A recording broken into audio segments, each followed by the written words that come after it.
Dobar dan, dragi gledalci. Ekipa Istok Infa nalazi se u Moskvi, ispred hrama Hrista Spasitelja. Kao što možete vidjeti, ispred hrama je velika gužva s obzirom da je danas nedelja. Dok vi uživate u narednim kadrovima, ja ću vam reći nekoliko činjenica o ovom hramu.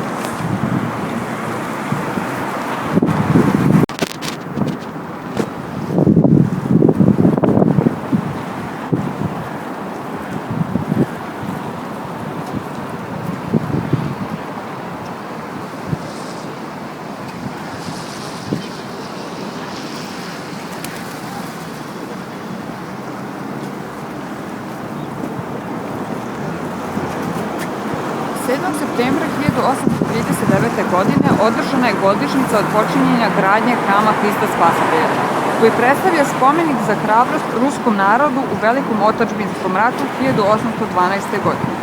Ovaj hram je posvećen Hristovom rođenju. Hram su 44 godine gradili istaknuti graditelji, umetnici, arhitekti iz cele Rusije. Jedinstvene su freske Žitopisa, Surikova, Košeljeva, Kramskog i drugih. Nažalost, ovaj veliki hram, koji je podignut u čast pobede ruskog naroda nad Napoleonom, bio je uništen u vreme SSSR-a, ali je u ranim 90. godinama 20.